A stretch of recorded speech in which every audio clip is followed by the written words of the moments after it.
செய்ய தெரியாதா? நீங்க யுத்த வீரர். உங்க உங்க உங்க மேலே என் மேலே அந்த அபிஷேகம் வந்துச்சுன்னு வச்சுக்கோங்களேன், அப்படியே எலியா அப்படியே எடுத்துக்கொள்ளப்பட்டது கத்துறாரு, தகப்பனே தகப்பனே இஸ்ரவேலின் ரதமும் குதிரை வீரரும் ஆனவரே அப்படின்னு கத்தும் போது இவருடைய ஆதங்கம் அப்படியே எப்படி சொல்றாராமா என்று புலம்பினான். ஏன் அவன் புலம்பினான் அப்படின்னு சொன்னா, பிளஸ் பண்ணவே இல்லையே, பிளஸ் பண்ணவே இல்லையே. இனி யோர்தான் மட்டும் போறேன் வா அப்படின்னா வந்தாச்சு, அடுத்து வானா வந்தாச்சு, எல்லா இடத்துலயும் வந்துட்டு இப்படி நான் எடுத்துக்கொள்ளப்படுறத நீ பார்த்தேன்னா நடக்கும்னு சொல்றாரு. ஆனா எடுத்துக்கொள்ளப்படுறத பாக்குறாரு, இவருக்கு ஒரு ஆன்சரும் இல்ல, புலம்புறாரு.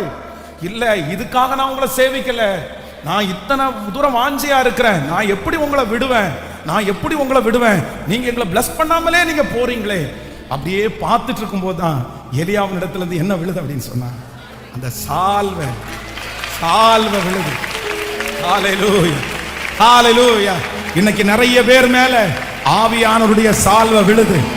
கர்த்தருடைய சால்வை நிறைய பேர் மேல விழுது. கர்த்தருடைய சால்வை நிறைய பேர் மேல விழுது.